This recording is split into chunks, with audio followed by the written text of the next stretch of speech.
দিতে চাই যে শাসক যদি ভাবে যে আজকে শাসকে এসে মানুষের প্রতি নেই দিবে না, অন্যায় করবে, সেটা কিন্তু আমরা জাতীয় কংগ্রেস মেনে নিব না। তাই আমরা আজকে এই মৌন মিছিলের মাধ্যমে পশ্চিমবঙ্গ সরকারের কাছে আন্তরিকতার সহিত আবেদন করব যে আপনি গত দিনের যে প্রতিশ্রুতি সেটা আপনি ভুলে গেলেও সাধারণ মানুষ ভুলেনি।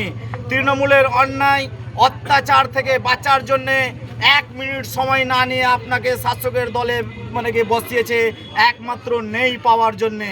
তাই আপনারা যদি নেই দিতে ব্যর্থ থাকেন তাহলে সাধারণ মানুষ নেইয়ের দিকে কিন্তু এগিয়ে যাবে। তাই আমরা পশ্চিমবঙ্গের সমস্ত মানুষকে বলবো যে আমরা ভেবেছিলাম যে বিগত দিনে যে আরজিকর, সেই আরজিকরের সেকেন্ড যাতে আর না হয়, আর যাতে পশ্চিমবঙ্গে কোনো কসবা ল কলেজ না হয়, পশ্চিমবঙ্গে যাতে কোনো ধরনের আরজিকর হয়ে আমাদের ডাক্তার তথা আমাদের সাধারণ বন্ধুদেরকে ধর্ষিত হয়ে প্রাণ হারাতে না হয়, এটাই আমরা ভেবেছিলাম। কিন্তু আজকে বিজেপি আসার পরেও আজকে এই রাজ্যে ধর্ষণ হচ্ছে, এটা শাসকের ব্যর্থতা। আমরা মনে করি যে এখনো পর্যন্ত তাদেরকে অ্যারেস্ট করে আইনের আওতায় আনা হয়েছে, সবাইকে অ্যারেস্ট করা হয়নি। তাই আমরা পশ্চিমবঙ্গ সরকারের কাছে অনুরোধ করব যে তাদেরকে অবিলম্বে দোষীদেরকে ধরে দোষীদের না কোনো ধর্ম হয় না কোনো জাত হয়, ধর্ষক কোনো জাতের বা কোনো ধর্মেরই হতে পারে না। সে যে জাতেরই হোক না কেন, যে ধর্মেরই হোক না কেন, সেই ধর্ষণকারীকে ধরে অবিলম্বে আইনের আওতায় এনে তাদেরকে সর্বোচ্চ শাস্তি, ফাঁসির সাজা আমরা দাবি করছি।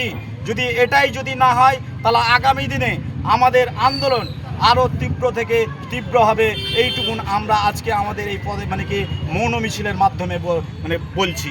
জায়গায় জায়গায় বিক্ষোভ, আজকে ধুলিয়ানে নেমেছেন, আজও কি শাস্তি পাবে? আমরা বিরোধী দলনেতা যিনি বড় বড় প্রতিশ্রুতি, তিনিই তো বলেছিলেন যে এই পশ্চিমবঙ্গে যদি কোনো মা বোন মেয়ে যদি ধর্ষিত হয় তাহলে সকালে অ্যারেস্ট করব, বিকেলে খরচা করব, জেলে বসিয়ে খাওয়ানোরও দরকার নেই। কিন্তু আজকে তো বিজেপির সরকার, এই পশ্চিমবঙ্গে একটা সরকার প্রতিষ্ঠিত হওয়ার পরেও তো কোনো রাজনৈতিক দলের সরকার থাকে না, সেটা তো মানুষের সরকার নির্বাচিত হয়। কিন্তু আমরা সাধারণ মানুষ হিসেবে আমরা তো দাবি রাখবো যে এই পশ্চিমবঙ্গের নবনির্বাচিত সরকার মানুষকে নেই দিবে, ধর্ষণকারীকে শাস্তি দিবে। যদি না দেয় তাহলে আমরা সংবিধানকে মেনে, সংবিধানকে মান্যতা দিয়ে আমরাও আন্দোলনের সর্বোচ্চ সীমায় কিন্তু পৌঁছাবো। ধর্ষণকারী যদি র্যালি করলেন আজকে, আমরা আজকে Dhulian town Congress party office থেকে ধুলিয়ান গঙ্গা ঘাট পর্যন্ত আজকে আমরা র্যালি করলাম, মৌন মিছিল, মোমবাতি মিছিলের মাধ্যমে আমরা আজকে এই প্রতিবাদ জানিয়েছি। আপনার নাম? আমি মোহাম্মদ সাকিরউদ্দিন শেখ, সভাপতি শামসাগঞ্জ ব্লক যুব কংগ্রেস কমিটি।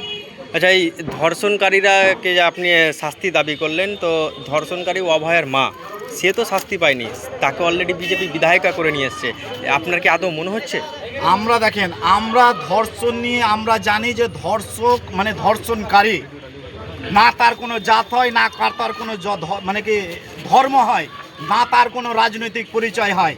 বিজেপি রাজনৈতিক অভয়ের মাকে যেটা নিয়ে করেছে সেটা রাজনীতি করেছে, আমরা সেটা রাজনীতি করতে চাই না, আমরা চাই নেই বিচার।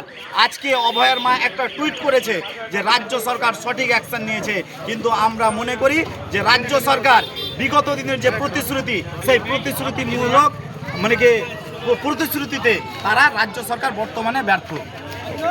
ঠিক আছে, থ্যাংক ইউ।